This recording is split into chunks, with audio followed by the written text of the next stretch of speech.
Bueno, hola, buenas tardes, les damos la bienvenida. Este evento está organizado por el Instituto de Derecho Internacional Privado, junto al Instituto de Integración Latinoamericana, que tiene a su cargo el doctor Lautaro Ramírez, y hemos convocado a talentosa y apreciada María Isabel Rúa. Resulta, y esto se los comento, que cuando me contacto, hará cosa de un mes, con la doctora Rúa, bueno, una alegría y demás, porque nos conocemos, bueno, obviamente la doctora Rúa, para mí, parte integrante de la autoridad central, obviamente del sector destinado a restitución internacional de niños dentro de la dirección específica, y en mi caso, por haber trabajado casos de restitución internacional y haberme tocado trabajarlos con la doctora Rúa. Recibo como respuesta, y Liliana, qué alegría, pero ya no estoy más en la autoridad central. Oh, dije, bueno, pero recibo como respuesta de inmediato que no iba a dejar el área académica en ningún momento y que por lo tanto aceptaba la invitación de compartir este evento con nosotros. Claro, sucede que la doctora María Isabel Rúa, que es especialista en Derecho Constitucional y Derechos Humanos, además de otros logros y antecedentes muy vastos, se desempeñó durante 20 años como asesora legal de la Dirección de Asistencia Jurídica Internacional del Ministerio de Relaciones Exteriores y Culto, o sea, vastísima experiencia, además de haber participado en eventos, de haber representado a Argentina en la Conferencia Permanente de La Haya. Pero sucede que recientemente la doctora concursa y, bueno, accede de esta manera a desempeñar un cargo en la Defensoría General de la Ciudad Autónoma de Buenos Aires. Pero bueno, después de haberme llevado el susto de que ya no iba a poder tener la presencia de María Isabel, ella igualmente accedió, cosa que agradezco muchísimo, a este evento. Y qué mejor entonces que recabar la experiencia de la doctora Rúa en materia de restitución internacional de niños cuando formó parte de la autoridad central.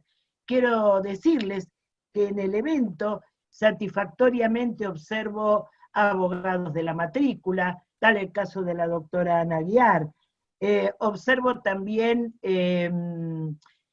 académicos, tal el caso de Nieve Rubaja, y bueno, también integrantes de la Cátedra de Derecho Internacional Privado de la Universidad Nacional de La Plata y de la Universidad Católica de La Plata, cátedras que están a mi cargo. Bueno, María Isabel, te cedo la palabra. Y nos vamos a manejar con este protocolo que creo que ya es medianamente conocido.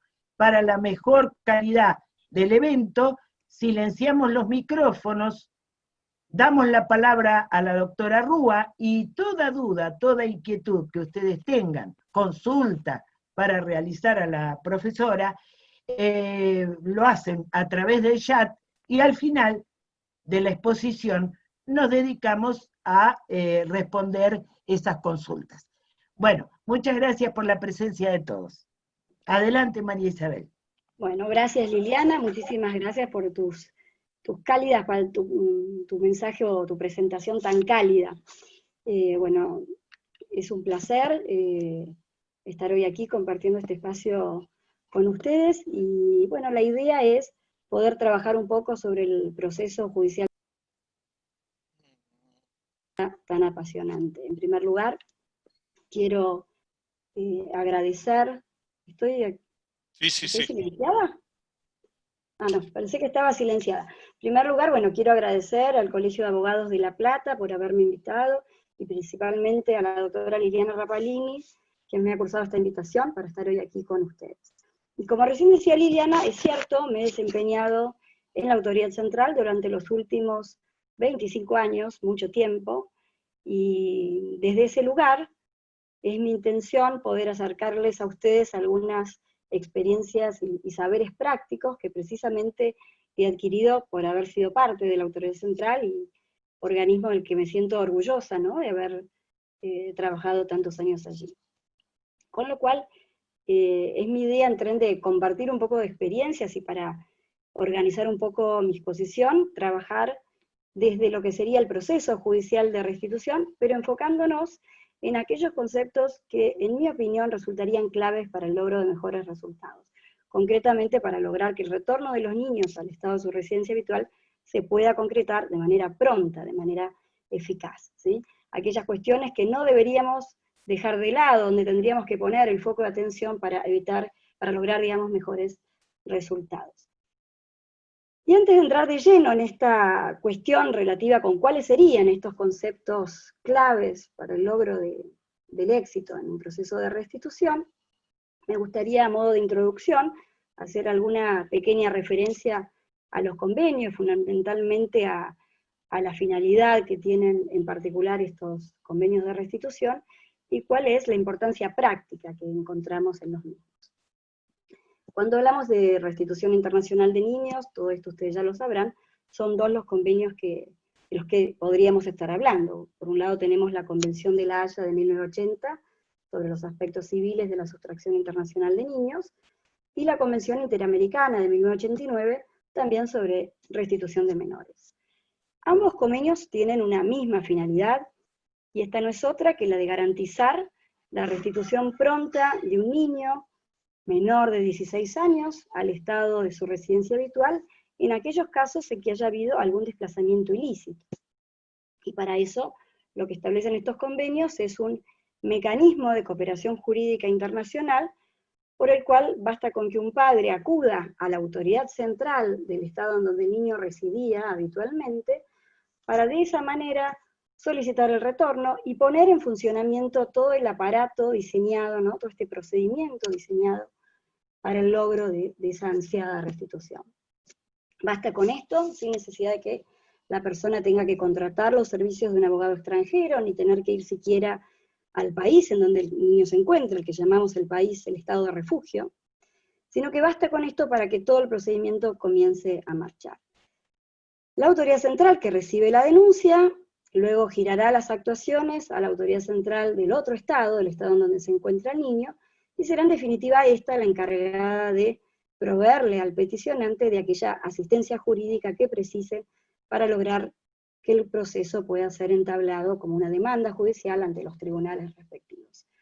En el caso particular de la Argentina, la autoridad central, como ustedes sabrán, no representa a los peticionantes, sino que delega esa labor de representación judicial en las defensorías públicas, ¿sí? Son ellas quienes se encargan entonces de entablar la demanda ante la justicia, siempre claro está que el peticionante no haya designado un abogado particular, que esto también es factible, esa posibilidad de hecho existe.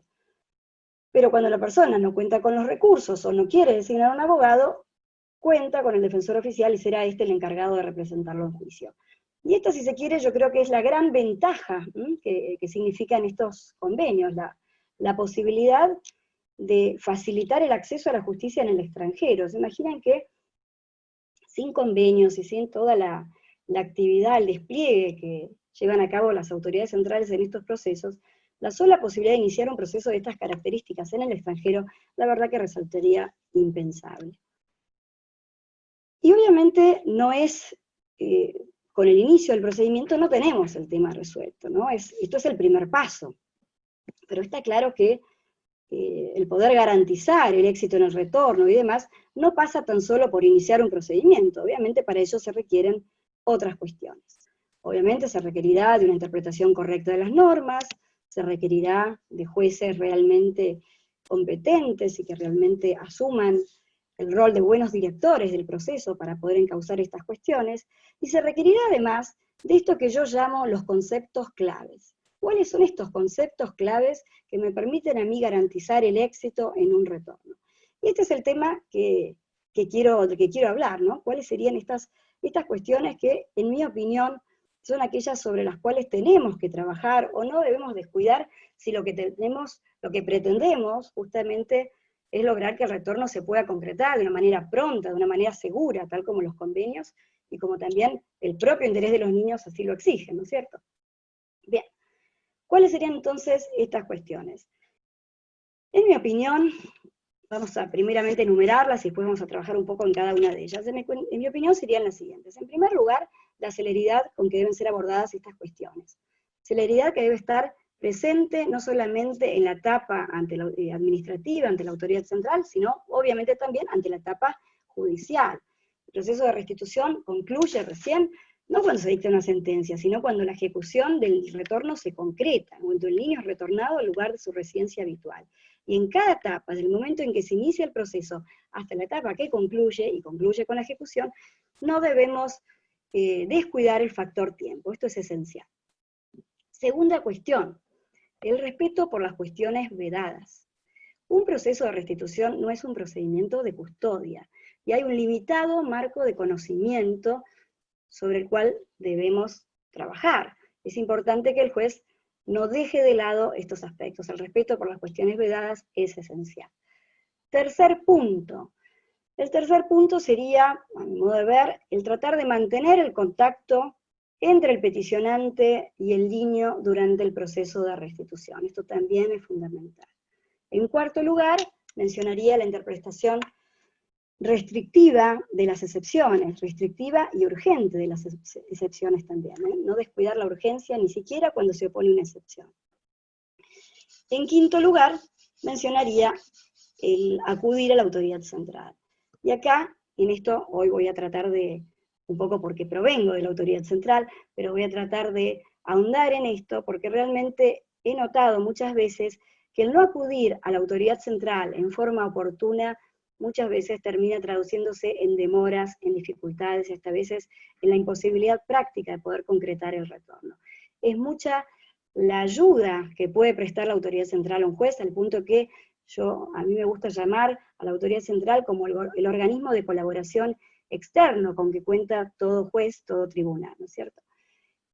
Junto con la autoridad central se encuentra también el juez de enlace, somos como el equipo técnico externo a quien el juez debe acudir, no solamente si puede, sino que debe acudir en todas las distintas instancias del proceso, y fundamentalmente cuando tengan que adoptarse medidas de protección, cuando tengan que resolverse cuestiones vinculadas con condiciones para el retorno seguro. En todas esas instancias es importantísimo acudir previamente a la autoridad central, ¿no?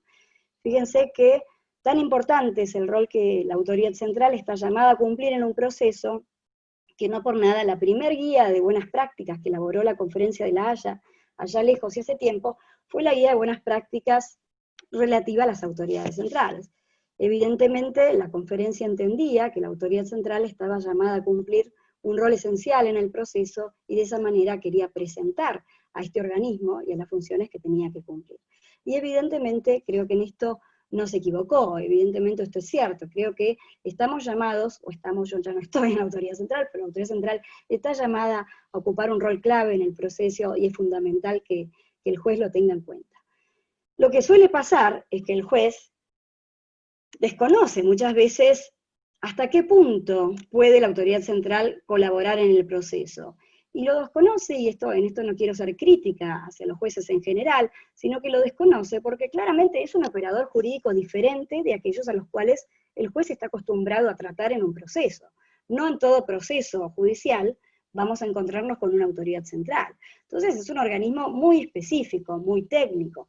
Es importantísimo entonces que el juez sepa cuáles son las funciones que cumple la autoridad central para poder de esa manera poder justamente acudir a la autoridad central cuando así lo precise.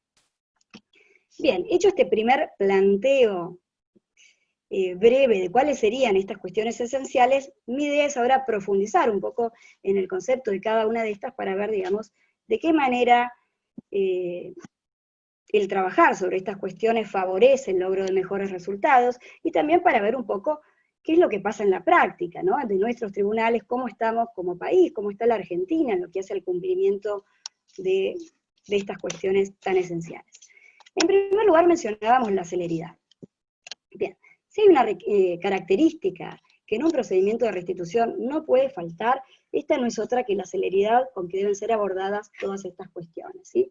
Fíjense que el convenio, o los convenios de restitución, no solo imponen el deber de restituir cuando están dadas, por cierto, las condiciones, es decir, cuando se acredita la existencia de un traslado ilícito, sino que imponen el deber de restituir prontamente, es decir, la atención, está puesta el foco de atención en esa celeridad con que deben ser resueltas estas cuestiones. Y esto es así en el entendimiento de que solo así se protege de forma debida el interés superior del niño, solo así se evita el arraigo, y solo así se evita que el daño que todo niño sufre pueda verse agravado con el paso del tiempo. Por eso es que la celeridad es una constante en varias de las disposiciones de estos convenios. Y no se trata tan solo de hablar de celeridad, prontitud o urgencia, ¿sí? Como una cuestión abstracta que debe ser cumplida, sino que en esto la Convención de La Haya es aún incluso más precisa, y nos indica cuál sería ese plazo de celeridad, cuál sería ese plazo de razonabilidad para que un proceso termine o concluya. Y nos habla de 6 semanas. En realidad lo que dice la Convención de La Haya es que si transcurren 6 semanas y aún no se ha obtenido una resolución, la autoridad central puede reclamar respecto de ese juez que explique cuáles son las razones de la demora. Con lo cual, de ahí podemos concluir que para la Conferencia de La Haya, el plazo de 6 semanas es el plazo que se estima razonable. Y también es el plazo que estimamos nosotros razonable, porque en el momento en que un Estado ratifica este convenio, asume la obligación de cumplirlo. Y si el convenio me habla que debo poder concluir en 6 semanas, estoy obligado a cumplir en este plazo. Tenga o no un procedimiento legal del proceso de restitución que me permita alcanzar o no ese resultado. Es decir, hay un deber por parte del Estado en dar cumplimiento a estos deberes. Ya lo señaló en su momento la Corte en alguno que otro proceso cuando indicó o exhortó al Poder Legislativo en el sentido de que deberían dictarse leyes de procedimiento para poder dar cumplimiento a los convenios de restitución. Y básicamente está claro que las demoras en lograr este tipo de procedimientos en general se deben a una falta de legislación procesal específica, ¿no? Hecha a la medida de estos procedimientos tan urgentes, en donde claramente la urgencia lo es todo. Y la prueba está de que esta es la principal causa de las demoras en el procedimiento. La prueba está en que aquellos países que han legislado sobre el particular y que han regulado los procesos de restitución han logrado grandes avances en lo que a celeridad se refiere. Cercanos a nosotros tenemos el caso de Uruguay. Uruguay ha avanzado muchísimo a partir del momento en que dictó una ley de procedimientos, y hoy en día los procedimientos, los casos que tramitan con Uruguay, se resuelven en tiempos razonables, y ha habido un avance notable. Y lo mismo tenemos en la otra frontera, con el caso de Chile. Chile también cuenta con una ley de procedimiento y también ha avanzado muchísimo en materia de celeridad. Si me preguntan en qué estadio estamos nosotros con respecto a esto, cómo está la Argentina, si está dando cumplimiento o no a los convenios, a estos plazos tan urgentes que exigen los convenios de restitución, les diría que, a ver, si bien no estaríamos cumpliendo con estos estándares tan altos de celeridad que exigen los convenios, yo creo que de un tiempo a esta parte ha habido grandes avances, se nota cada vez más una mayor concientización respecto de la problemática, y esto además lo notamos porque ya se ha comenzado a legislar. Entonces, tenemos que ya son varias las provincias que han dictado leyes de procedimiento, ¿no? Principalmente, o la pionera en esto ha sido Córdoba, que dictó una ley de procedimientos en el año 2016, la ha seguido Neuquén, Río Negro, Misiones tienen su código procesal algunas disposiciones también relativas a restitución, Entre Ríos cuenta con una acordada de la Corte también, que regula la cuestión, con lo cual ya vemos que hemos comenzado con un proceso tendiente a obtener regulada esta cuestión de la restitución. Y existen también proyectos, uno en el orden provincial, ¿sí? Un proyecto de ley provincial, la provincia de Buenos Aires, y otro también un proyecto nacional. Este último cuenta ya con media sanción, y es un proyecto elaborado por la autoridad central, conjuntamente con la juez de enlace, bueno, que tiene media sanción, esperamos que prontamente sea ley. La ventaja que tienen todos estos proyectos de ley y las leyes procesales que recién les mencioné, es que todos parten de una base común, que es la ley modelo sobre normas procesales, que es un un instrumento, un documento que fue elaborado en el año 2007, creo yo, por un número importante de expertos en la materia, que se reunieron a instancias del Instituto Interamericano del Niño y de la Conferencia de La Haya, para justamente elaborar un documento que sirviera de base a los demás países para poder receptar procesalmente estas cuestiones y poder de esa manera lograr cumplir con los plazos tan exiguos que establecen los convenios. Entonces, la ventaja enorme que nos brinda esto es que ya el esquema de trabajo ya está. Entonces es trabajar y adaptar un proyecto, una ley modelo, a lo que nosotros tenemos, con lo cual no debería ser tan difícil, así que esperemos prontamente tener a nivel nacional ya la cuestión resuelta. Y no solamente para mencionar como cuestiones interesantes que van en pos de esta mayor celeridad, está el tema de los proyectos, sino que también no quiero dejar de mencionar el tema del protocolo de actuación.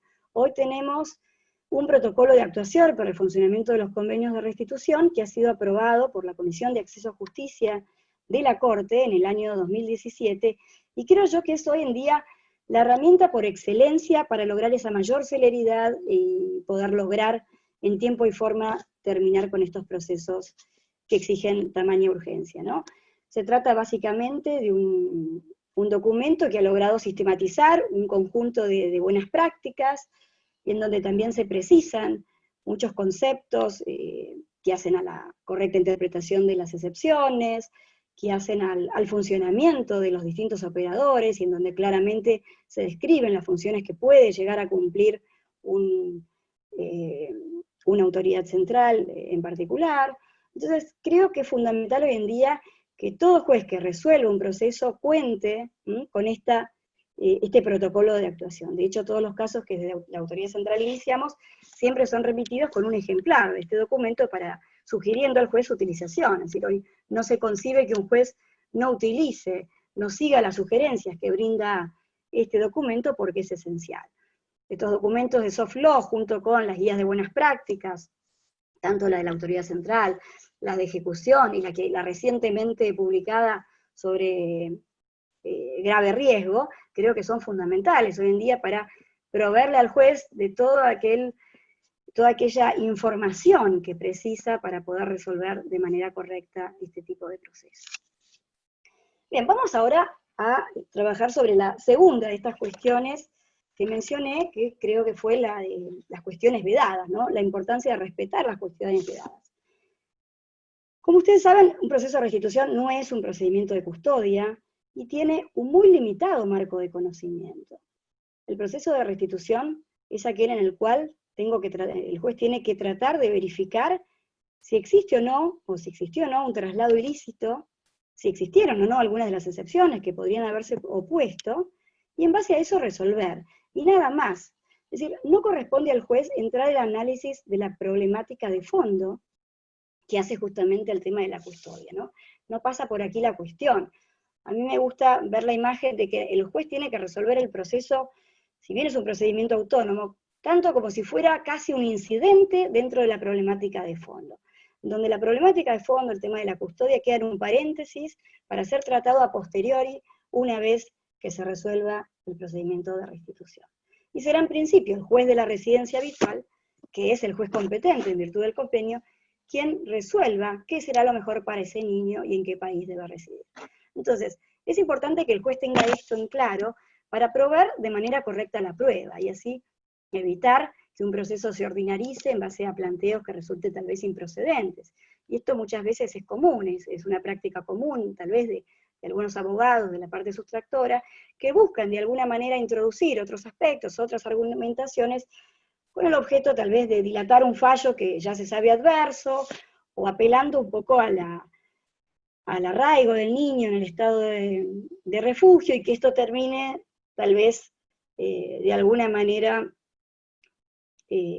convenciendo al juez de que esto es lo mejor, y torciendo un poco el cauce del proceso, ¿no? Entonces, si el juez tiene esto bien en claro, si el juez sabe direccionar un proceso en el entendimiento de que en un proceso de restitución no corresponde ni determinar dónde debe vivir el niño, ni tampoco en qué país, ni con cuál de los dos padres, el juez podrá resolverlo de manera correcta, ¿sí? ni el bienestar del niño en el estado de refugio, que muchas veces suele utilizarse como argumento para denegar el retorno, ni tampoco la edad que puedan tener los menores. Esto tampoco es una cuestión que puede ser trabajada para denegar un retorno, ni tampoco la mayor o menor actitud de los padres para denegar un retorno. Estas son cuestiones absolutamente ajenas y el juez lo tiene que tener en cuenta. Me ha pasado en alguna cuestión casos con otros países, ¿no es cierto?, en donde a lo mejor un juez extranjero señalaba que si se trataba de menores de edad, menores de 5 años, que se encontraban con la madre sustractora, bueno, no correspondía restituir, porque de acuerdo a su país, los niños menores de 5 años debían vivir con la madre. Un juez que resuelve en esos términos está ingresando en la problemática de fondo, y no está advirtiendo que ordenar el retorno es ordenar el retorno a un estado, para que en ese estado se determine con cuál de los dos padres el niño debe vivir. Pero la restitución no es a un padre, sino a un país. Entonces, perfectamente ese juez podría haber dispuesto el retorno de los niños y disponer, a lo mejor, si consideraba oportuno, algún tipo de medida de protección para que los niños no fueran desplazados del entorno de la madre sustractora. Esto bien lo podría haber resuelto, sin entrar entonces en este análisis de la problemática de fondo. Otro de los aspectos que mencioné como importantes son estos conceptos claves, es el tema del mantenimiento del contacto, mantener ese contacto entre el peticionante del retorno y el niño. Esto es fundamental, que durante el proceso no se corte esa vinculación. ¿Y por qué es tan importante? Porque evidentemente todo desplazamiento ilícito causa un daño en el menor. Y se imaginan que este daño va a ser mucho mayor si encima trae aparejado la pérdida de contacto con ese otro progenitor. Entonces, es fundamental que en la medida en que esto no cause un daño al niño y demás, el juez trate desde el primer momento de lograr que no se corte esa vinculación con ese niño. Y hoy en día, con todos los mecanismos que existen, todas las herramientas tecnológicas con las que contamos a disposición, me parece que no es tan difícil el poder de alguna manera prever que ese niño pueda seguir manteniendo contacto con el padre desplazado, ¿no es cierto? Y de hecho esto fue sugerido en la última reunión que se llevó a cabo en La Haya en el año 2017, el documento, las conclusiones y recomendaciones de esa reunión de autoridades centrales y jueces de enlace, bueno, uno de los puntos sobre los cuales se trabajó era precisamente esto, ¿no? La importancia de mantener ese contacto. Y esto es importante no solamente para evitar que el daño que sufre el niño sea más grave, sino porque además, cuando los procesos se demoran, muchas veces es necesario llevar a cabo procesos de revinculación. Y estos procesos no son tan fáciles de lograr muchas veces. Entonces, si no cortamos ese vínculo durante el proceso, ya no va a ser necesario revincular a ese niño porque ya ese contacto no se habría perdido. Y va a ser mucho el tiempo que habremos logrado en lo que a celeridad se refiere, ¿no es cierto? Eso es fundamental. Y vamos a entrar ahora en el tema de la interpretación restrictiva y urgente de las excepciones. Como ustedes saben, el convenio prevé un número determinado y taxativo de excepciones que pueden ser opuestas al progreso de la acción y que de prosperar justificarían la denegatoria del retorno. Ahora bien, lo que he venido notando, trabajando desde la autoridad central, es que muchas veces cuando se oponen estas excepciones, es fundamentalmente cuando la excepción que se opone es la excepción de grave riesgo, los procesos se dilatan, los procesos, acá ya se ordinariza absolutamente todo, acá esta celeridad que el convenio impone se deja de lado, como si la celeridad tuviera que regir solamente en procesos en donde no hay excepciones. Y esto no es así. El proceso debe poder concluir en 6 semanas, se hayan opuesto o no excepciones, independientemente de ello. Entonces, la pregunta es, ¿qué es lo que pasa con el grave riesgo? ¿Cómo debemos interpretar el grave riesgo? ¿Cuál es el análisis que se espera del juez a la hora de resolver en materia de excepciones? En primer lugar, el grave riesgo, cuando hablamos de grave riesgo, estamos hablando del grave riesgo de que la restitución pueda exponer al niño a una situación, a un daño físico, a un daño psíquico o a una situación intolerable, ¿no? De esto hablamos cuando hablamos de grave riesgo.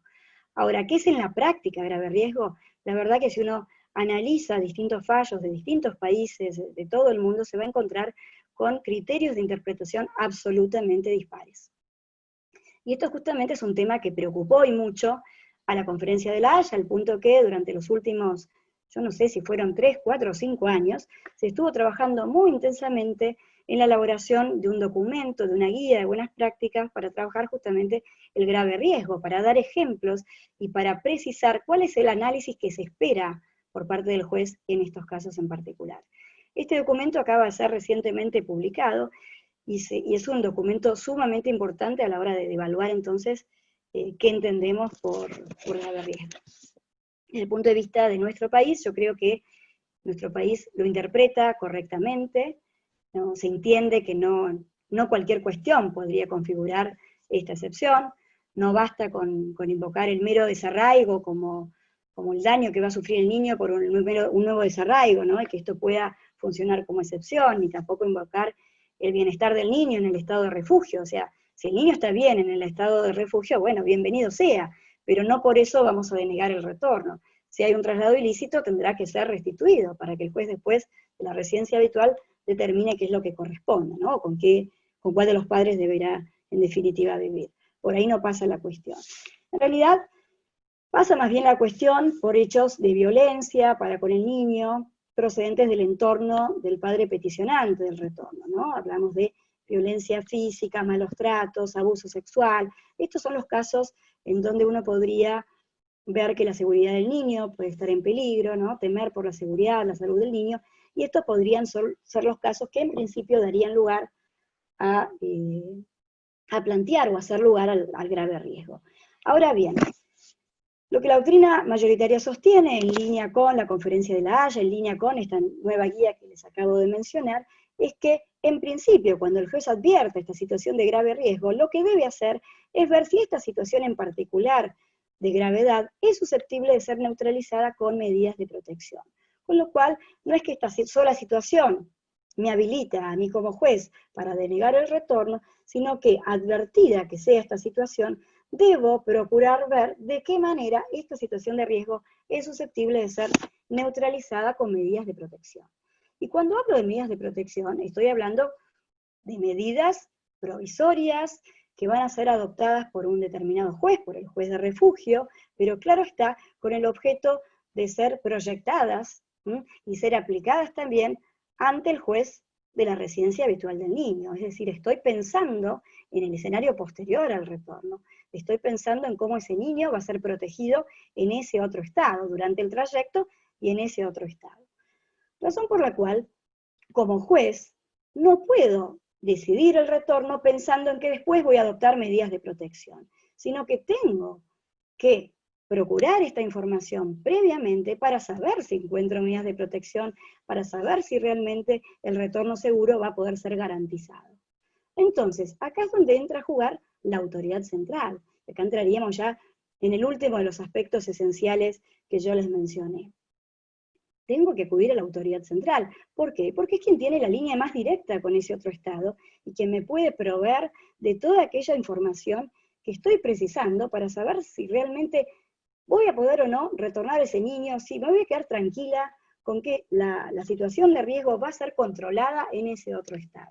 ¿Sí? Con solo acudir a la autoridad central, ya la autoridad central hace el contacto con la autoridad central del otro estado, verá si eventualmente es necesario llevar a cabo también alguna comunicación judicial directa, en donde también daremos entonces intervención al juez de enlace argentino para que también entable esa comunicación con el juez de enlace del otro estado, o tal vez si ya hay un juez interviniendo en ese otro país, un juez que intervenga en las cuestiones de custodia, ¿por qué no llevar a cabo una comunicación judicial directa entre jueces?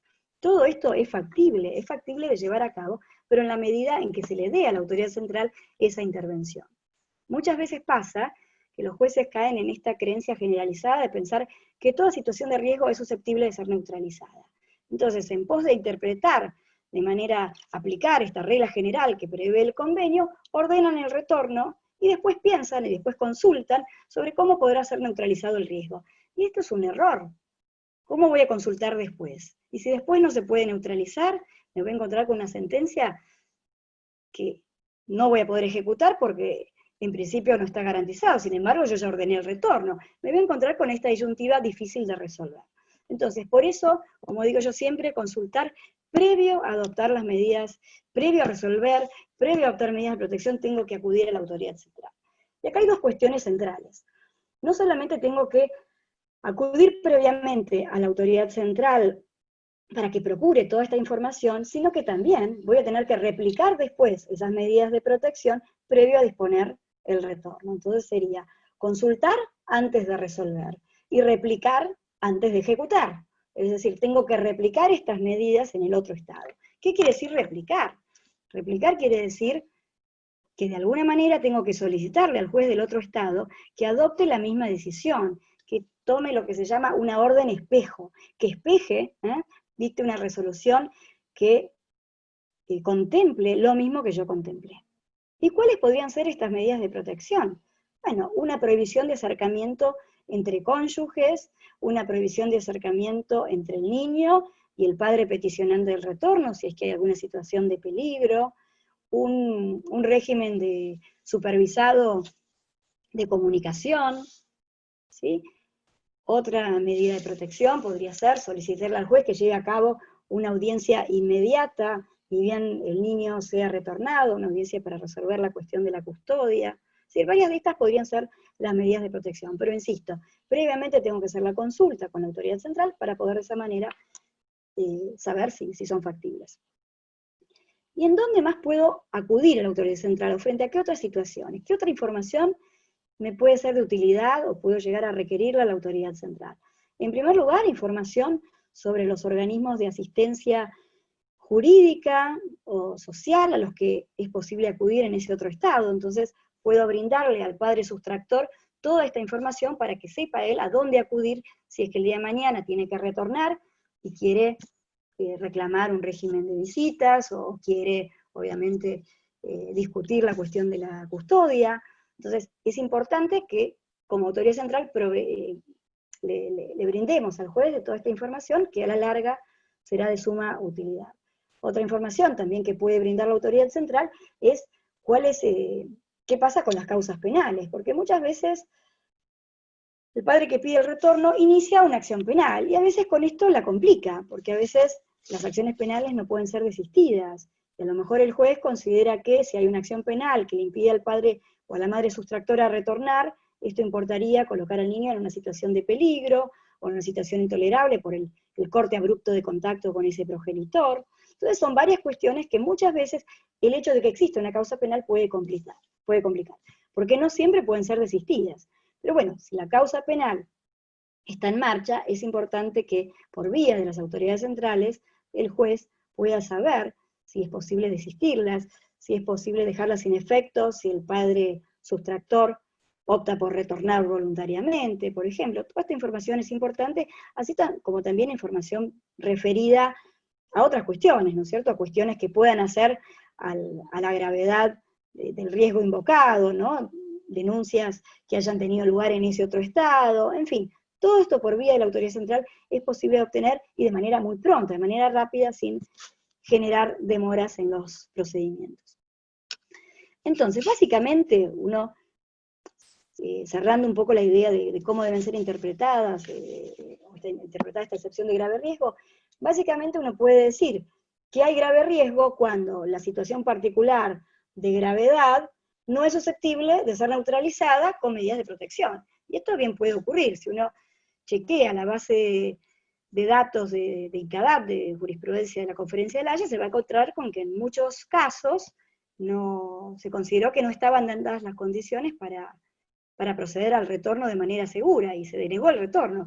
Y denegar el retorno en estas condiciones es correcto, es decir, esto también es aplicar la restitución, es decir, es importante tener en cuenta que si bien la regla general del convenio es la restitución, también es posible que bajo determinadas circunstancias el no retorno sea factible.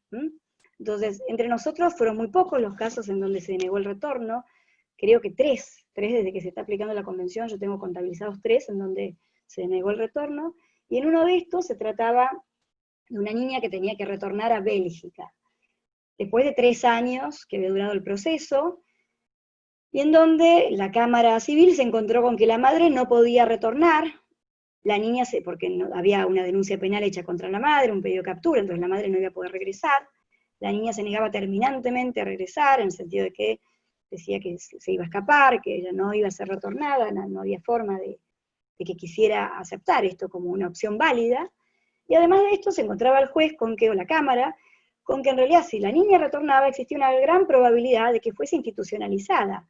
¿Por qué? Porque esta era la solución que había dado la justicia de Bélgica frente a los episodios que había vivido la niña en su país en su momento, cuando vivía con el padre y había experimentado algunos episodios de abuso sexual por parte de los medio hermanos, alguna situación no del todo resuelta, pero la justicia en su momento en Bélgica, esta había sido la decisión que había adoptado. Entonces, frente a esta cuestión, frente a la probabilidad que existía de que la niña fuera nuevamente institucionalizada, y además porque esto el padre lo había consentido, se encontró con que no estaban dadas las condiciones para disponer un retorno seguro.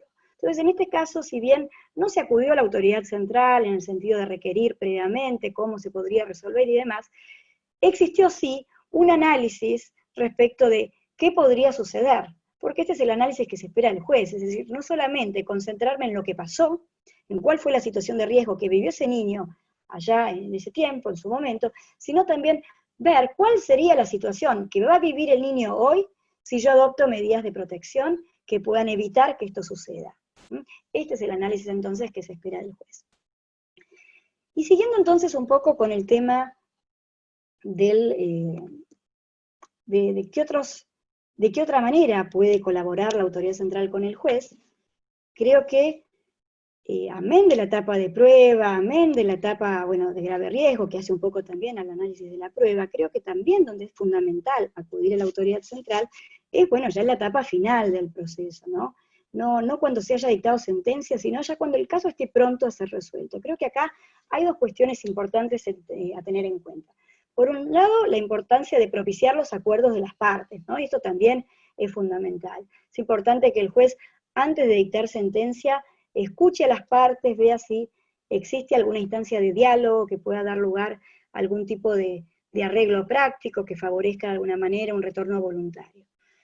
Y acá es donde, bueno, el juez escuchará a ver qué pide el padre sustractor para retornar seguro, qué ofrece el padre peticionante del retorno para de alguna manera facilitar el retorno. Y bueno, y acá es donde entran a estudiarse y analizarse los distintos compromisos u ofrecimientos que puede llegar a hacer el padre quien pide el retorno, el padre peticionante, ¿no? Ofrecimientos que pueden ir desde un ofrecimiento alimentario, un ofrecimiento de vivienda, autoexcluirse del hogar para dejárselo a la madre y el niño, eventualmente, un desistimiento de acciones, también el reconocimiento de una custodia provisoria en el padre o madre sustractora, para favorecer de esta manera el retorno. Y el juez obviamente va a evaluar la seriedad de estos compromisos para ver si sirven, si pueden ser tomados en cuenta como para, de alguna manera, fijar las condiciones para el retorno, pero también acá es importante saber si van a ser factibles. Entonces, creo que acá también es fundamental que antes de homologar algún tipo de acuerdo, es fundamental que el juez cite y convoque a la autoridad central. Ustedes me dirán, ¿cómo puede la autoridad central estar presente en un país tan grande como el nuestro, en una audiencia en capital, en provincia, en Salta, en Córdoba y en Entre Ríos? Bueno, parecería imposible, y de hecho, de manera presencial, entiendo que sí, es imposible, pero hoy en día que tenemos estas herramientas en las cuales todos nos hemos convertido un poco expertos a partir de la pandemia y todas estas circunstancias que estamos viviendo, creo que cabe la posibilidad que el juez convoque de alguna manera, por alguna vía remota, a la autoridad central para detener justamente la posibilidad de consultar en una audiencia sobre determinadas cuestiones. Y muchas veces esto hace la diferencia. Yo he estado en muchas audiencias en temas de restitución, y muchas veces uno le da al juez esa herramienta que está precisando, ese conocimiento que uno lo tiene del día a día, ¿no? del contacto que uno tiene con la autoridad central extranjera y demás. Recuerdo en un caso que teníamos una restitución con Perú, en donde se estaban estudiando las distintas condiciones para el retorno. Y una de estas, el ofrecimiento que había hecho el padre, era de un ofrecimiento de una vivienda. Él iba a alquilar un inmueble con determinadas comodidades para que la madre sustractora y el niño pudieran vivir. Ahora, es importante, como decía hace un rato, más allá de la decisión que se tome, es importante replicarla, es importante que sepamos si esto existe, que alguien me pueda garantizar de algún modo que lo que estoy firmando, lo que estamos homologando, se va a poder cumplir. Entonces, de alguna manera teníamos que esto replicarlo en el otro estado. Pero se imaginan que si esto lo íbamos a replicar frente a un juez para que el juez lo avale y demás, esto iba a demorar un poco más de tiempo que lo que se me ocurría a mí, que podía ser más efectivo. Y entonces lo que le ofrecía el juez es que directamente, a través del consulado, el consulado constatara las condiciones de habilitabilidad del inmueble para ver si realmente reunían las condiciones que el padre ofrecía, y además también que se constituyeran depositario de las llaves para entregárselas a la madre en el aeropuerto cuando éste ingresara al país. Y claramente, bueno, ofrecí esto que al juez no se le hubiera ocurrido tal vez porque no conoce cuál es el alcance de las funciones consulares o si esto es factible o no. Bueno, lo hicimos de esa manera, el cónsul hizo un informe respecto de las condiciones de habitabilidad del inmueble, se constituyó un depositario, cuando la madre ingresó, le entregó las llaves, y en menos de una semana el caso estaba resuelto. Entonces, la importancia de citar a la autoridad central es fundamental. Otro caso que recuerdo también, que fue bastante complicado, porque era un niño que no se sabía dónde estaba, y lo que había pasado es que la madre le había cambiado la identidad. La madre había falsificado su nacimiento, el niño había nacido en los Estados Unidos, pero la madre había falsificado su nacimiento, ya había un cambio de identidad en el niño. Entonces estaba buscando a un niño, a Juan, y en realidad era Pedro.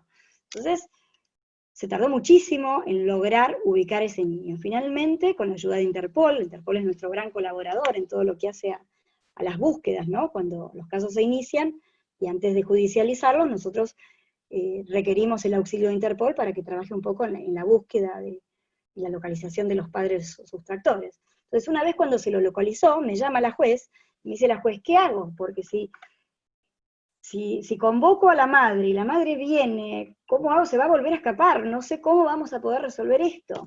Y yo quiero que el padre esté. Entonces empezamos a ver, el padre estaba en Estados Unidos, y empezamos a ver cómo iba a poder ser posible que el padre pudiera estar presente el día de la audiencia, y se pudo hacer.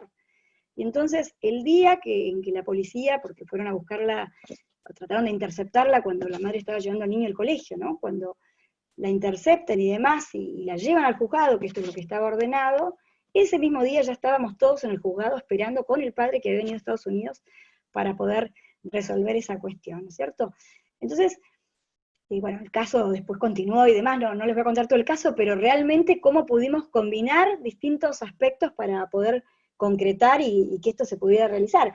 Y bueno, gracias a esto, ¿no? A esta posibilidad que brinda el poder acudir a la autoridad central. Entonces yo creo que en esto reside fundamentalmente la clave de muchos de los procesos, y muchas de las demoras y dificultades que se advierten en la etapa de ejecución tienen que ver justamente con esto, ¿no? Con el no acudir oportunamente a la autoridad central.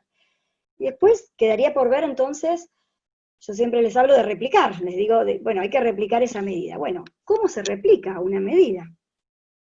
Acá obviamente quien dará la pauta será la autoridad central del estado en donde el niño reside.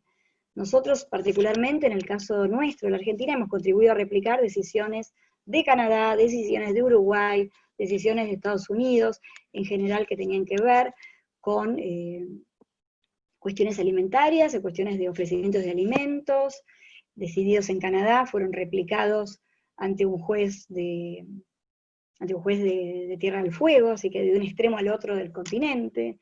Hemos también replicado prohibiciones de acercamiento entre cónyuges dispuestas por un juez uruguayo y replicadas como una orden espejo acá en la Argentina, y también decisiones de ese tenor provenientes de los Estados Unidos. En el caso particular de la Argentina, cuando nos viene este tipo de consulta, nosotros elevamos una nota al juzgado indicando, solicitando la réplica de esa medida, es decir, tomamos esa intervención. Hay otros países que no toman esa intervención, pero cuando ese es el caso, lo que hace la autoridad central de ese estado, del estado, digamos, de la residencia habitual, es remitirle las actuaciones al padre peticionante del retorno para que sea él el encargado de reclamar ante la justicia que esa medida se replique. En definitiva, él es el más interesado en lograr que esto se logre prontamente, con lo cual tampoco esto lleva a ningún tipo de demora, ¿no? Entonces, esa es la forma en que se lleva a cabo. Y después yo hablo de las órdenes espejo, pero en realidad esta es una de las tantas vías por las cuales uno puede de alguna manera coordinar un retorno seguro. Hablamos de orden espejo cuando es el juez de refugio el que dispone una medida y luego precisa que esa misma medida sea replicada en el otro estado, ¿no? Entonces, hay una medida que se adopta en un estado y se replica, se espeja en el otro. Pero hay otro tipo de cuestiones que pueden ser resueltas de una manera diferente, solicitándole al juez de la residencia habitual que adopte una decisión previendo el inminente retorno del niño. Entonces puedo tal vez pedirle al juez que fije una audiencia en forma inmediata al retorno del niño, o puedo pedirle al juez que lleve a cabo un proceso de revinculación. En ese caso, ven claro, como no estoy adoptando una decisión y pido que la repliquen, sino que le pido al juez, es una suerte de exhorto, ¿no?, al juez para que adopte una determinada medida. Y estas están justamente contenidas en nuestro código. El código, cuando hace referencia a la restitución internacional de niños, a ver, te tengo acá marcado, en algún, bueno, lo que menciona acá, el código en el artículo 2642, en el tercer párrafo, justamente, fíjense, se los voy a leer. A petición de parte legitimada o a requerimiento de autoridad competente extranjera, el juez argentino que toma conocimiento del inminente ingreso al país de un niño o adolescente cuyo derecho puede verse amenazado, puede disponer medidas anticipadas a fin de asegurar su protección. Esto es justamente una orden de puerto seguro, que es así como se llaman, pero a la inversa, es decir, acá sería un niño argentino sustraído en el extranjero, y el juez extranjero, el juez de refugio, requiere al juez de la residencia habitual de ese niño que adopte medidas previendo el inminente retorno. Entonces, cuando yo le pido al juez que adopte medidas, como ser que disponga la audiencia inmediata, ni bien llega el niño, o que disponga un régimen de revinculación, o la continuación de un régimen de revinculación ya iniciado, hablo de órdenes de puerto seguro. Mientras que, cuando yo le pido al juez que replique la decisión que yo adopté, que podría ser una prohibición de acercamiento, un régimen de alimentos acordado y demás, ahí hablo de órdenes espejo.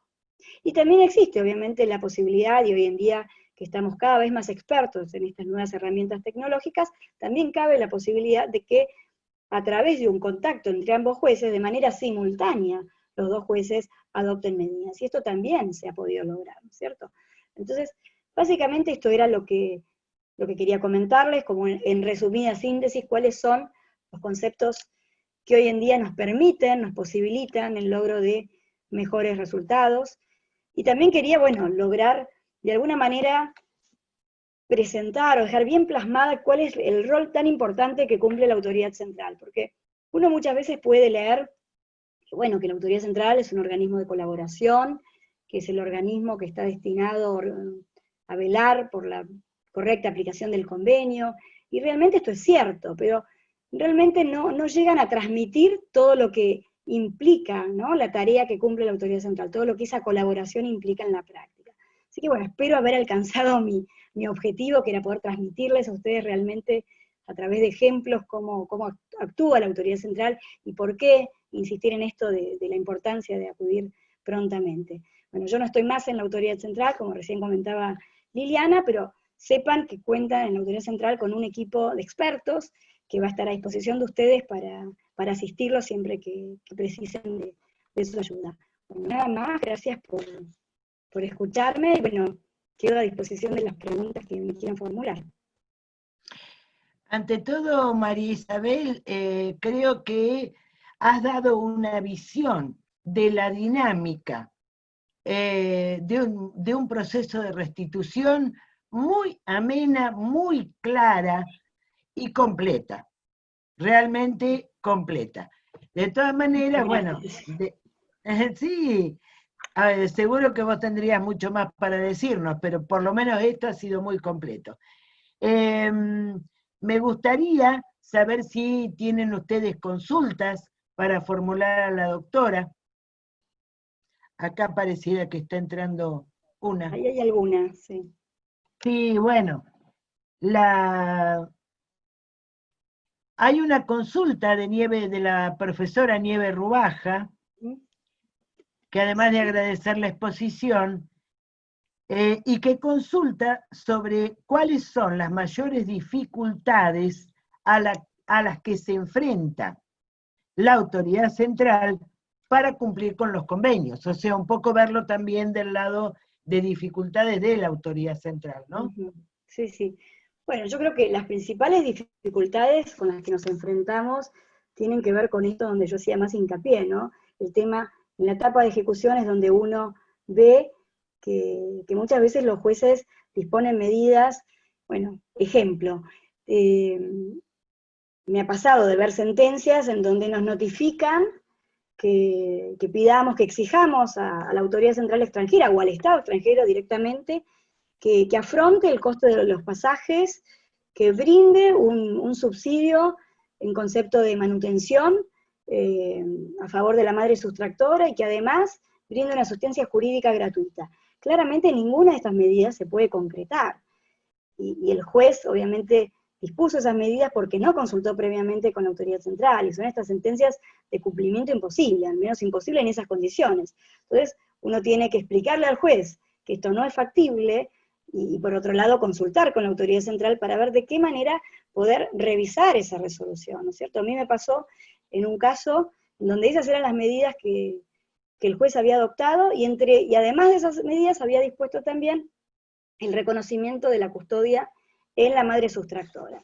Entonces, de todas estas medidas yo veía que la única que podía ser factible era el reconocimiento de la custodia en la medida que haya un ofrecimiento previo, un compromiso previo por parte del padre solicitante del retorno, es decir, que él ofreciera el reconocimiento, que él reconociera la custodia provisoria en la madre. ¿Por qué?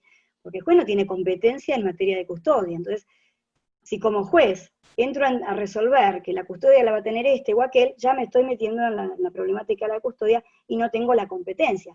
Al menos no la tengo hasta tanto Argentina no ratifique la Convención sobre Medidas de Protección, ¿no es cierto? Que es la que brindaría acá una ayuda porque posibilita o establece una competencia concurrente de un juez y del otro en casos de urgencia. Entonces, en ese caso, el juez sí tendría la competencia. En este caso en particular, ninguna de estas medidas se podía adoptar. Yo rescaté el tema del reconocimiento de la custodia y dije, bueno, si conseguimos el compromiso del padre, esto sería factible. Entonces consulté con la Autoridad Central Extranjera, el compromiso llegó, lo homologó la justicia argentina, y a partir de ahí buscamos entonces replicarlo en el extranjero para poder lograr el retorno. El retorno en ese caso igualmente no se pudo concretar, pero por otras razones, era un caso con muchas demoras, y el juez de la residencia habitual, que era un juez inglés, cuando advirtió las demoras en el procedimiento, lo que hizo fue convocar a las partes a una mediación. ¿Te acordás, Liliana? En este caso vos. Sí, me acuerdo mucho. Entonces, me estás atrayendo el recuerdo. Era ese caso. Entonces, lo que dispuso el juez en ese caso, llevó a cabo una mediación, y en esa mediación el padre, advirtiendo que era tanto el tiempo transcurrido, también desistió de la restitución, y bueno, y se fijó un régimen de comunicación y demás. Pero bueno, a veces es difícil trabajarlo desde ese lado, ¿no? Y los problemas más graves son cuando realmente las demoras exceden de lo razonable, ¿no? El convenio no está previsto para que un niño sustraído a la edad de 2 años sea restituido luego a la edad de 9. Y cuando esto ocurre, lamentablemente se está restituyendo un niño en la ficción de que allá estaba el lugar de su residencia habitual, cuando sabemos que esto es así, no es así, y cuando tal vez el niño no tiene ni recuerdos de ese otro estado, ¿no? Entonces, acá uno se enfrenta con que, bueno, el código tiene una norma que dispone que nadie puede adquirir la residencia habitual a partir de un traslado ilícito. Pero bueno, entonces uno tiene que ser coherente y resolver con celeridad, porque si no el convenio se desnaturaliza como tal, es decir, es impracticable. Es decir, es cierto que el convenio parte de la presunción válida de que en un contexto de sustracción internacional, de sustracción ilícita, el interés superior del niño se identifica con el retorno, pero con el retorno pronto. Cuando esa prontitud se diluye, desaparece, y bueno, nos encontramos con estos problemas en donde muchas veces es muy difícil de lograr la ejecución. Fíjense que en los 4 casos que tuvimos en nuestro país, porque fueron solamente 4, donde tuvimos graves demoras, y me refiero a graves demoras a demoras de 9 o 10 años, y que esto fue más que excepcional, no es la regla ni nunca lo fue en cuanto a los plazos de la justicia, pero sí existieron 4 plazos con muchas demoras. De los 4 casos, solo 1 pudo ser ejecutado. De los otros 3, uno es el que recién comentaba, que en definitiva terminó en una mediación y no hubo entonces retorno, y los otros 2, hubo varios intentos por lograr esa ejecución que fracasaron, y finalmente se dispuso la suspensión del retorno, porque se priorizó por sobre todo la integridad psicofísica de esos niños, ¿no? Y esto es lo más grave, más allá de la responsabilidad internacional, que le puede caber al Estado por no restituir prontamente. Lo más grave creo que es el impacto emocional y psicológico que supone para el niño, ¿no? En esos casos. Isabel, mira, tenemos una pregunta de Patricia Minetti y luego tenemos una pregunta también de Gema Herrera desde España. Patricia nos consulta cuáles son las novedades del documento que nos comentaste para evaluar o considerar cuando estamos frente a un grave riesgo. Bueno, básicamente el documento analiza algunos ejemplos de cuándo se ha dispuesto o cuándo se ha opuesto el grave riesgo y qué es lo que no debe ser considerado. Por ejemplo, cuestiones vinculadas con recursos económicos, los pocos recursos económicos del padre peticionante no pueden ser invocados, porque si no solamente la restitución sería para niños ricos. Entonces este tipo de cuestiones no son argumentos válidos. Analiza, desarrolla, digamos, un montón de ejemplos en donde se opuso el grave riesgo y donde en general esto no progresó. Señala que a veces la existencia de una causa penal es utilizada como un argumento también de grave riesgo, el hecho de que el padre sustractor no pueda retornar, pero esto en general tampoco en general ha sido seguido por la doctrina como hipótesis de grave riesgo, salvo en casos muy puntuales. Por ejemplo, supongamos que hay una causa penal iniciada contra la madre sustractora, razón por la cual la madre no puede ingresar, no puede volver a ese país, y además resulta que pesan sobre el padre peticionante del retorno denuncias penales sobre abuso y demás. Entonces, en ese contexto, a lo mejor uno diría, bueno, no están dadas las condiciones para ordenar un retorno, porque la madre, que es su principal referente, no va a poder acompañarlo, y la verdad que no estarían dadas las condiciones para disponer la custodia en ese padre, respecto a quién hay algún tipo de riesgo, alguna cuestión vinculada a denuncias penales y demás. Esa podría ser alguna hipótesis, pero en general en los casos en que ha progresado ha sido básicamente con cuestiones vinculadas con violencia y malos tratos, violencia, abuso sexual. Abuso, sí, son las cuestiones fundamentales. Se lo ha intentado utilizar en infinidad de supuestos, ¿no? Un poco es el comodín, es la excepción a la que todos acuden como en la creencia generalizada que se adapta a todo, pero bueno, claramente no es así. Claro. Y hay algunos países en donde sí lo aplican así, perdóname. Hay algunos países en donde todavía tenemos, ¿no? Y esto es un poco a lo que aspiran estas guías. Las guías de buenas prácticas lo que buscan es tratar de brindar alguna interpretación adecuada, apropiada, a los efectos un poco de unificar el tratamiento o el seguimiento por parte de todos los estados. Esto, sumado a las conclusiones y recomendaciones que surgen de las reuniones que se llevan cada 4 años en La Haya con las autoridades centrales y los jueces de enlace, son, digamos, los documentos a los que uno tiene que acudir para tratar de armonizar la interpretación, porque esta es un poco la idea, que independientemente de dónde el niño sea sustraído, todos estemos aplicando lo mismo, ¿no es cierto?, más allá de cuál sea el país, y no decir, uy, si el niño es sustraído a este país, nunca más vuelve. Es decir, la idea es que todos interpretemos lo mismo, que todos entendamos por grave riesgo lo mismo. Básicamente, eso es a lo que se aspira, ¿no? Claro, uniformar un criterio de alguna manera, ¿no es cierto? Tal cual. Bueno, pasamos a Gema Herrera, que te consulta sobre tu opinión para el empleo de mecanismos de resolución alternativa, online, en línea, como para poder llegar a un acuerdo.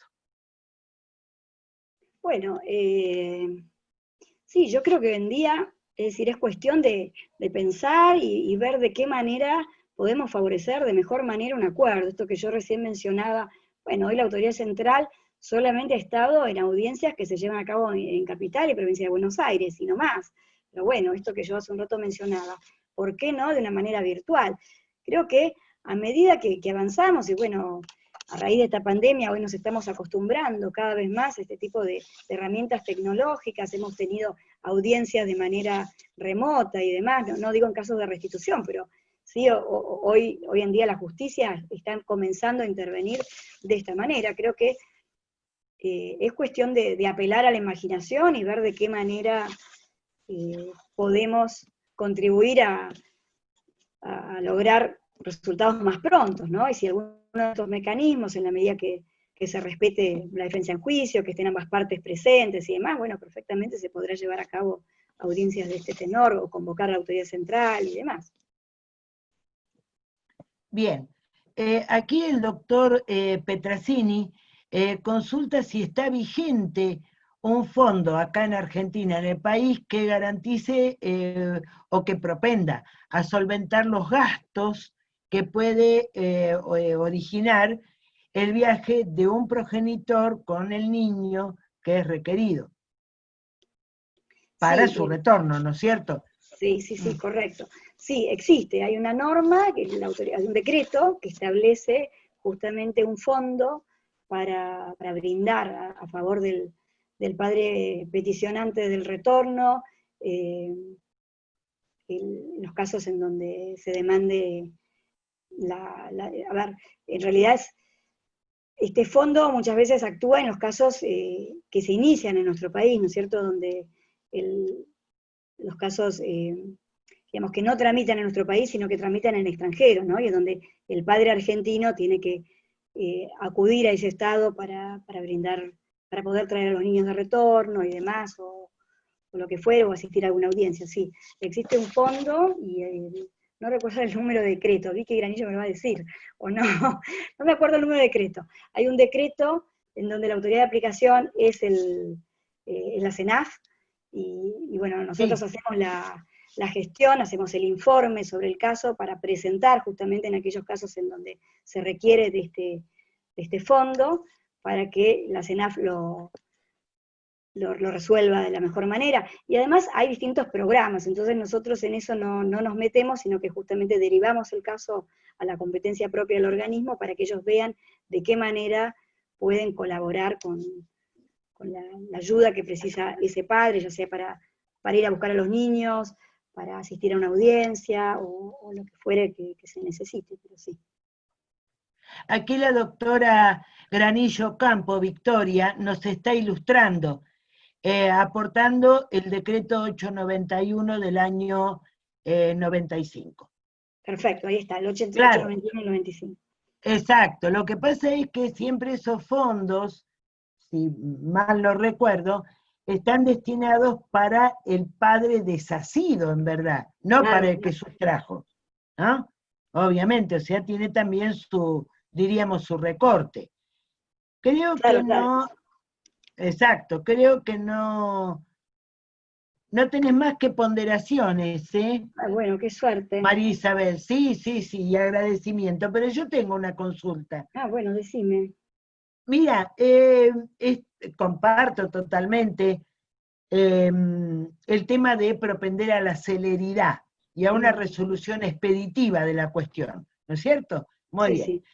Sin embargo, queda siempre expedita la vía recursiva.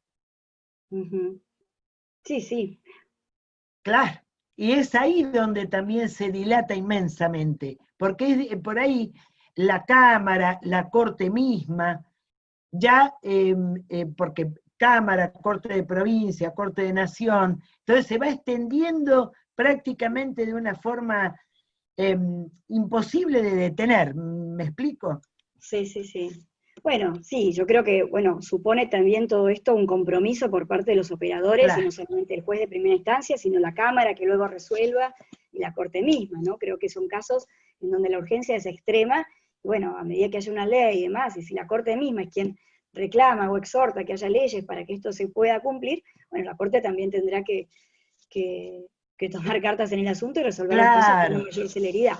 Igualmente ha habido casos en donde de estos terribles casos que hemos tenido, que trabajábamos con Victoria, porque Victoria Granillo Campo fue parte también acá de la Autoridad Central Argentina, y trabajamos juntamente en muchos casos, varios de estos casos con graves demoras. Yo recuerdo un caso en donde se trataba de un niño corta edad, y en donde hubo sentencia de primera instancia, Cámara y Corte, en el plazo, en el periodo de un año máximo. Entonces, si bien es mucho tiempo, era un año.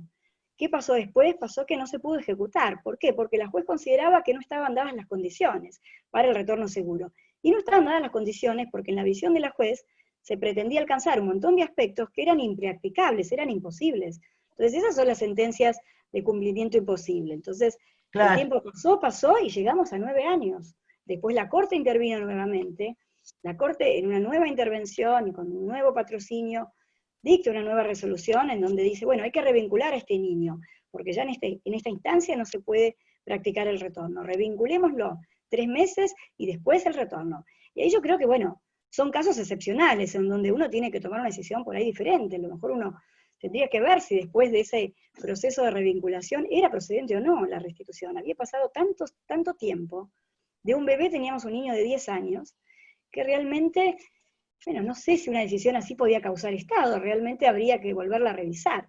Pero estos son esos casos excepcionales en donde a lo mejor uno se plantea qué es lo mejor para ese niño, y ya lo mejor para ese niño no sé qué puede ser, porque realmente el interés superior del niño no fue tenido en cuenta, y aún cuando se restituya, el país habrá responsabilidad internacional porque no se cumplió con esa prontitud. Entonces sí, se ordenó restituir, pero la prontitud no. Y ninguna sentencia que demore en el tiempo puede ser buena, independientemente de cuáles sean sus fundamentos, ¿no? Entonces, más que pensar cuál es la mejor solución en esos casos, hay que ver, bueno, que esto no vuelva a ocurrir, hay que trabajar en pos de que esto no vuelva a ocurrir. Totalmente de acuerdo. Bueno, creo, a ver si me he olvidado de alguna consulta, activen el micrófono, pero creo que no no nos ha quedado ninguna. Sí, no. si puedo hacer una pequeña preguntita. Sí. Nieve, ¿cómo estás, querida? Muy bien, muy bien. Muchas gracias. Muchísimas felicitaciones por la organización de la actividad y muchas gracias, María Isabel, por la explicación tan clara y sobre todo nutrida de ejemplos en primera persona, que me parece que eso también es un valor agregado muy, muy lindo de este encuentro. Y me animo a hacer una pregunta a Isabel, que si no quiere contestarla, por supuesto está libre de no contestarla. Después de tantos años de experiencia en la autoridad central y de tantísimos casos que pasaron por vos, y así como medio de despedida, si vos tenés en tu vida algún caso que sentís que te lleves más que otro, que te marcó, que digas, este caso a mí me transformó, no sé, si en lo personal, en este tema, como algo más, una pregunta más personal. Por eso digo que tal vez si no querés contestarla es súper válida. Bueno, no, pero es muy, muy linda. Sí, la verdad que me llevo, o sea, realmente me siento muy orgullosa de haber sido parte de la autoridad central y muy afortunada por haber trabajado tantos años, y la verdad que me llevo enormes recuerdos de un montón de cuestiones y de casos en donde tanto los padres sustractores, como que uno dice, a lo mejor el niño tiene que retornar, y el padre sustractor te ve como lo peor porque representás quien gestionó esto y demás, y sin embargo tengo muchísimos recuerdos muy lindos de mucha gente con la cual me he podido despedir, de casos que he tramitado ahora y demás, en donde he recibido muchas alegrías. La verdad que es un trabajo en donde uno se da por entero y es mucha la satisfacción que uno recibe en cada caso. No sé, hemos trabajado, qué sé yo, tantos casos, pero por ejemplo, me acuerdo últimamente un caso con Paraguay, o dentro de estas prácticas que hemos llevado a cabo, a mí se me ocurrió empezar a hacer un grupo cuando por ahí la madre iba a buscar a los chicos, ¿no?, a Paraguay, y entonces así, se tenía que encontrar con la Autoridad Central Paraguaya, que es quien representa al peticionante, entonces le estaban esperando en la estación, y por ahí la persona, yo tenía miedo de que se perdiera y demás, entonces organizamos un grupo de WhatsApp previsto para esa ocasión. Entonces me llamaba la Autoridad Central, acá estamos con la camioneta esperándola, y llegaba la madre y demás. Y fue vivirlo en primera persona y ver el reencuentro y sentir después que la madre te agradece, y eso es lo que te queda, ¿no? El agradecimiento cuando vienen y te traen a los chicos, y dicen, bueno, estos son los chicos, quería que los conocieras, y vienen con los chicos y los ves. Un caso que tramitamos hace poco en Alemania, que también fue también muy, muy, muy rápido y muy veloz y demás, y todo lo que se trabajó, y a veces uno trabaja, esto es como 24 horas, ¿no? Porque uno está en su casa y sigue trabajando, y un caso que era en Australia, y había que presentar, Australia es muy particular, y había que acercar cierta información que nos pedían y demás, y la madre no hablaba inglés, entonces, bueno, tenés que poner esto, y tenés que poner aquello, y demás, entonces al final se lo terminé haciendo yo, y bueno, y con el horario era distinto, y bueno, un montón de cuestiones que uno realmente se apasiona, ¿no? Por eso realmente uno trabaja desde el corazón, ¿no? Es muy fuerte. Y todo esto que estoy viviendo yo, medio en broma, decía, me siento que me estoy jubilando, porque después de tantos años acá, y tantos saludos que he recibido en este último tiempo, de agradecimiento, de todo, realmente es un poco esa la sensación que uno siente, ¿no? Igual más allá de que voy a desempeñarme en otro lado y demás, es un poco eso, ¿no? Como que uno deja un poco el alma en cada caso, y sí, tengo recuerdos miles, la verdad que no hablaría de uno en particular, pero en todos uno pone un poco Pones el alma. corazón, sí, el alma. Bueno, María Isabel, yo te agradezco mucho, y te agradezco mucho sobre todo la respuesta que tuviste frente a mi propuesta, a mi invitación, porque no sabía que ya no estabas en la autoridad central, así que lo hice realmente por considerar que podías responder a las expectativas de este encuentro, así de sencillo. Bueno, te agradezco muchísimo, Liliana, la verdad que una lindísima oportunidad justamente, justo ahora que me voy o que me fui, para poder compartir todo esto, y bueno, muchísimas gracias por haber generado este espacio. No, y gracias a vos. Bueno, de otra manera no puede ser. Un gran abrazo virtual, y un aplauso virtual. Y nuevamente muchas gracias. Chao. Bueno, chao, gracias, Liliana. Chao, querida.